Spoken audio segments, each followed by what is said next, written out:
અને ગુજરાતીઓ હવે શેકાવા તૈયાર રહેવું પડશે કારણ કે આગામી 3 દિવસ કાળ ઝાળ ગરમી પડવાની છે। સૂરજ દેવ બરાબરના ખીલવાના છે, માથું ફાટી જાય, શરીરની કાયા બળી જાય એ પ્રકારની ગરમી પડવાની છે। બપોરે બહાર ન નીકળતા કારણ કે કચ્છમાં સિવિયર હીટવેવનું રેડ એલર્ટ આપવામાં આવ્યું છે। સૌરાષ્ટ્રમાં પણ હીટવેવનું ઓરેન્જ એલર્ટ આપવામાં આવ્યું છે। આ ઉપરાંત ઉત્તર ગુજરાતમાં બનાસકાંઠા અને સાબરકાંઠામાં પણ ઓરેન્જ એલર્ટ આપવામાં આવ્યું છે। મહેસાણા, મોરબી અને રાજકોટમાં પણ ઓરેન્જ એલર્ટ છે। ગાંધીનગર, સુરેન્દ્રનગર અને બોટાદમાં પણ આ જ પ્રકારની પરિસ્થિતિ રહેવાની છે। ભાવનગર હોય કે પછી સુરત અને વલસાડમાં પણ યલો એલર્ટ આપવામાં આવ્યું છે। અમદાવાદમાં પણ કાળઝાળ ગરમીનો પ્રકોપ રહેવાનો છે। અમદાવાદમાં તાપમાન 43 ડિગ્રીની આસપાસ રહેશે।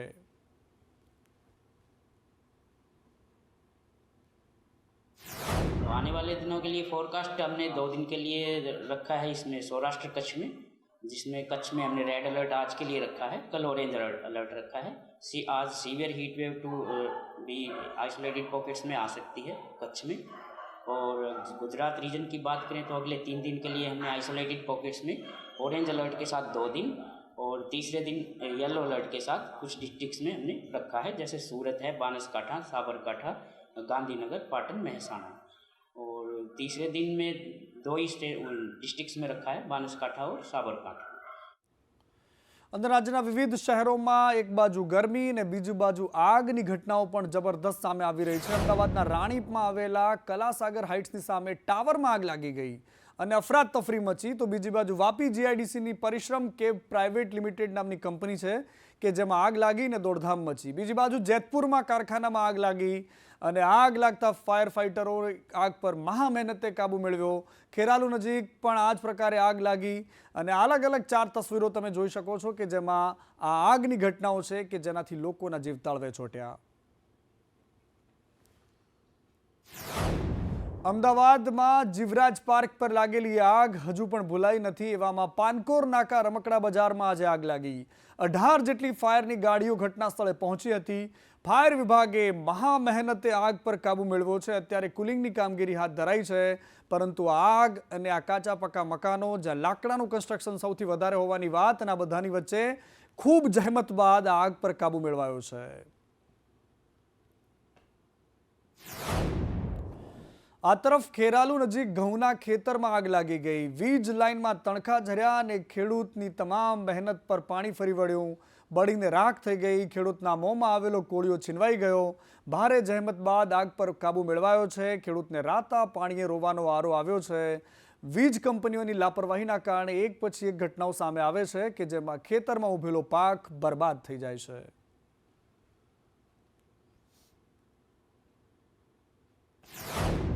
આ તરફ દ્વારકાના જામખંભાળિયામાં પણ આગની ઘટના સામે આવી। ભાડથર ગામે સ્મશાનમાં લાકડાના જથ્થામાં આગ લાગી ગઈ।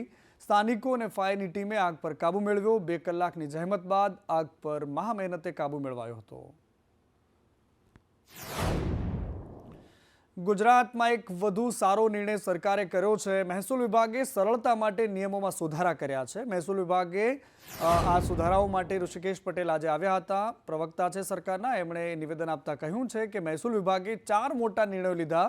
સાથણી સિવાયની નવી શરતની જમીનો જૂની શરતમાં થઈ જશે।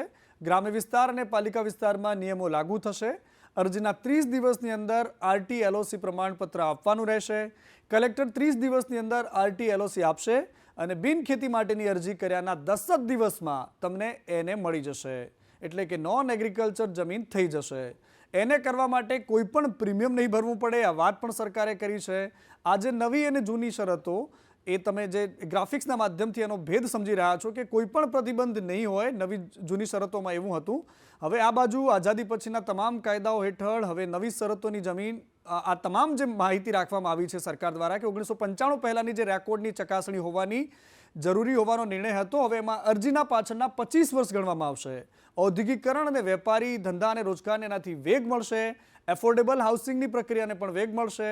બિનખેતી અરજી મુદ્દે હાલની વ્યવસ્થા ખૂબ જ નિર્ણય મુજબ કરાશે, કારણ કે નાના ખેડૂતો, જમીન ધારકો છે, એમના જીવન ધોરણમાં પણ સુધારો આવશે એવું સરકારનું કહેવું છે।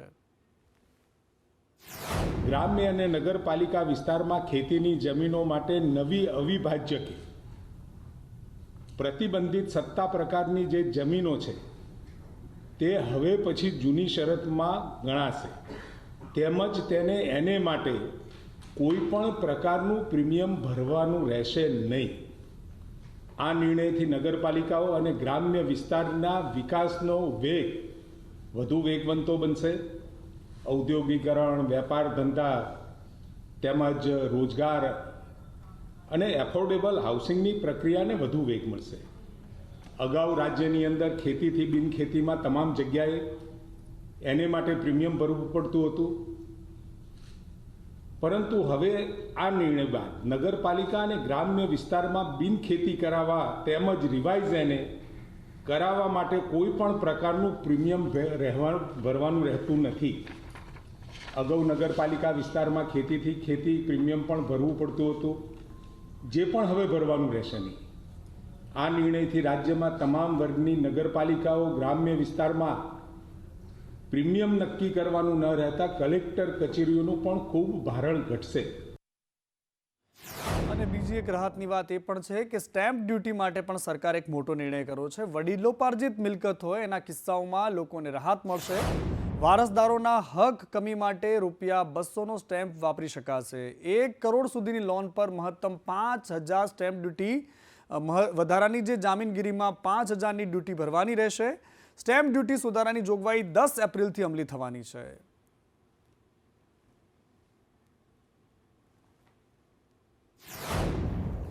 અને ગાંધીનગરમાં વનરક્ષકો દ્વારા રજૂઆત કરવામાં આવી. વનરક્ષક અરણ્ય ભવન ખાતે મોટી સંખ્યામાં આજે વનરક્ષકો પહોંચ્યા હતા. વનરક્ષકોને બઢતી આપવાની રજૂઆત કરાઈ. વન કર્મચારીઓએ બઢતીના લાભથી વંચિત રાખ્યા હોવાની ફરિયાદ કરી. જો માંગ ન સ્વીકારાય તો આંદોલનની ચીમકી પણ આપતા ગયા.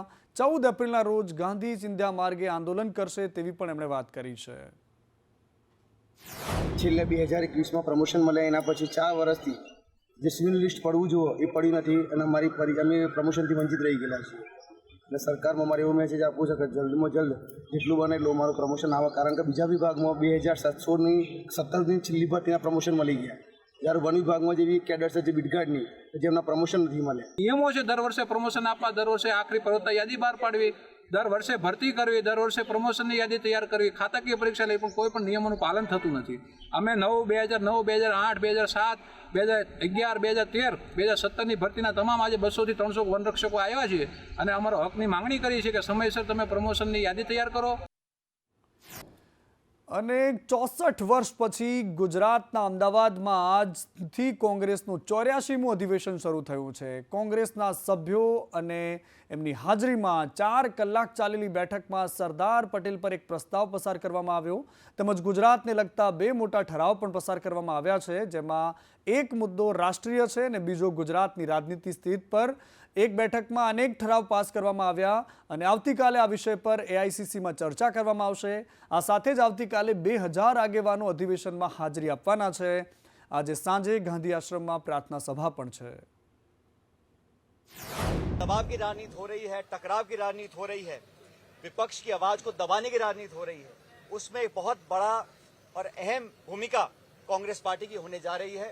सबसे बड़ा विपक्ष होने के नाते ये हमारी जिम्मेदारी है और ये हम अपनी आने वाले समय में जो रणनीति होगी, जो कार्य योजना होगी, उस पर चर्चा आज कर रहे हैं. जो संदेश आज यहाँ से निकल कर जाएगा और कल के अधिवेशन में वो रेखांकित होगा, वो पूरे भारतवर्ष में तमाम कार्यकर्ताओं तक पहुंचेगा. हम देख रहे हैं कि अमेरिका ने जो हमारे भारत के एक्सपोर्ट पर जो टैरिफ्स लगाए हैं वो पूरे देश के साथ साथ गुजरात के भी बहुत से महत्वपूर्ण उद्योग पर एक नकारात्मक प्रभाव फैलाएगा. कल जो 2 प्रस्ताव पर चर्चा होने वाले हैं, एक राष्ट्रीय मुद्दों पर और दूसरा गुजरात को लेकर जो राजनीतिक स्थिति है उस विषय पर एक प्रस्ताव, दोनों प्रस्तावों पर यहाँ चर्चा हुई, वो पारित भी हुआ और कल उस पर विस्तार से AICC में बहस होगी और उसके बाद वो भी पारित होगा. અને સુરતમાં ડાયમંડ ઉદ્યોગમાં ભયંકર મંદીના વાવડ છે અને આ બધાની વચ્ચે ધારાસભ્યો પણ હીરા વેપારીઓના સમર્થનમાં આવ્યા છે. 2 ધારાસભ્યો આજે ધરણા પર બેસી ગયા. ઉત્તર વિધાનસભાના ધારાસભ્ય કાંતિ બલર પણ ધરણા પર બેઠા હતા. KP સંઘવીના માલિકે માનવતા દાખવવી જોઈએ. હીરા વેપારીઓની ભૂલ થઈ ગઈ છે. મહિલાઓ પર કેસ કર્યા છે તે વાત ખોટી છે. આવી વાત કાંતિ બલરે કરી અને ડાયમંડ અગ્રણીઓ પણ આ ધરણામાં સામેલ થયા. દિનેશ નાવડિયા પણ ધરણામાં બેઠા હતા. એમણે કહ્યું કે જે તે સમયે સમાધાન થઈ ગયું હતું, પરંતુ કંપની દ્વારા આ સામાન્ય અને નાના લોકોને હેરાન કરવામાં આવે છે. આ મારા વિસ્તારમાં આ મિની બજાર વિસ્તાર આવેલો છે અને આ લોકોએ ઘણા વર્ષો પહેલાં ધંધો કરેલો. આ લોકો જે વેપારી છે એની પાસેથી ડાયમંડ રફ લીધી છે. તો એ લોકોને કંઈક 8-10 જણા છે એમને કંઈક નુકસાની ગયેલી. પછી ડાયમંડ એસોસિએશનમાં આ લોકો ગયા. ડાયમંડ એસોસિએશનમાં આ લોકોએ મિટિંગ કરેલી અને ત્યાં આ લોકોએ ચૂકવણું આપેલું અને વેપારી ચૂકવણું લઈ લીધેલું, પણ એના ચેક એ વખતે એની પાસે રહી ગયેલા. તો ડાયમંડમાં એવું છે કે એક વખત ચૂકવણું થઈ ગયા પછી વાત ત્યાં પૂરી થતી હોય છે, પણ આ વેપારીએ ચેક પાછા નાખ્યા અને આ લોકોને હેરેસ પણ કર્યા. અમુક લોકો જેલમાં ગયા છે. તો આ લોકો આજે અપા પર બેઠા હતા અને હું કુમાર સાહેબ એમની મુલાકાતે આવ્યા છે અને એટલું ચોક્કસ કહીએ કે લેડીઝ ઉપર કેસ થાય ન થવા જોઈએ. અને એક પ્રતિનિધિ તરીકે, એમના ધારાસભ્ય તરીકે અમે સહકાર આપવા આવ્યા છીએ. ચર્ચાઓ ચાલે છે પોલીસ સાથે, શું થાય જોઈએ છે. બાકી તો જે લોકો ભોગ બન્યા છે, જે અરજદારો છે, એ જે લડાઈ લડી રહ્યા છે એને સંપૂર્ણપણે અમે એને સહકાર આપીશું. અનેક સમાજના અને ઉદ્યોગના અગ્રણીઓ બધાને મળ્યા છે અને સમાજના બધા જ અગ્રણીઓ અને ઉદ્યોગના અગ્રણીઓએ એ વેપારી સાથે વાત પણ કરી છે અને પણ મળ્યા છે. અનેક પ્રયત્ન થયા છે સમાધાન માટેના, પણ થઈ શક્યું નથી. અને આ બાજુ ભાવનગરમાં પણ હીરા વેપારીઓએ, રત્ન કલાકારોએ ભેગા થઈને વિરોધ કર્યો. રેન્જ આઈજી કચેરીનો ઘેરાવ કરીને વિરોધ કરવામાં આવ્યો. એલસીબી દ્વારા હીરાના 2 વેપારીઓની ધરપકડ કરાઈ છે. વેપારીઓએ ધરપકડ થતાં વિરોધ પ્રદર્શન કર્યું. અગાઉ હીરાની લેવેચ મામલે ગોલમાલ થઈ હતી. આ સમગ્ર કેસમાં એલસીબી દ્વારા વેપારીઓના નિવેદન લેવાયા છે. વેપારીઓને ખોટી રીતે હેરાન કરાતા હોવાના આક્ષેપ થયા. ફરિયાદીને પણ ખોટી રીતે ઉઠાવ્યાનો આરોપ થઈ રહ્યો છે. જે અત્યારે જે ડાયમંડમાં જે હીરાની ખરીદી કરે છે જે વેપારી, એને ખોટી રીતે હેરાન પરેશાન કરવામાં આવે છે. એની હીરાનો માલ જે કાયદેસર જે વેપારી હીરાનો માલ લેતા હોય, નથી ચોરીનો માલ લીધો કે નથી લૂંટનો માલ લીધો. એ વેપારી છે અને વેપારી જે અમારે જે દલાલ હસ્તકે જે વેપારીને પ્રત્યે જે રીતે લેવામાં આવે છે એ રીતે લીધો છે. કે એ જે વ્યક્તિને જે પ્રોસેસ કરે, જેનો માલ લીધો છે, એક વ્યક્તિના લીધે એ 10 વ્યક્તિને વેપારીને હેરાન પરેશાન કરે છે. હું ખાલી એટલું જ જાણ કરવા માંગુ છું કે આઈજી સાહેબ અમારા પ્રતિષ્ઠિત વેપારીઓને અહીંયા લઈને આવ્યા છે તો એમને મુક્ત કરે. એ કોઈ નિર્દોષ છે, કોઈ એનો ગુનેગાર છે નહીં. અમારું આજ આઈ સાહેબને નિવેદન છે. ઘેરાવ અમારા 2 પ્રતિષ્ઠિત વેપારીઓને લાવ્યા છે એ માટે. અને બીજી બાજુ બુલડોઝર ફૂલ ગેરમાં ચાલી રહ્યું છે, ટોપ ગિયરમાં ચાલે છે. કચ્છમાં 3 આરોપીઓના ગેરકાયદેસર દબાણો દૂર કરાયા.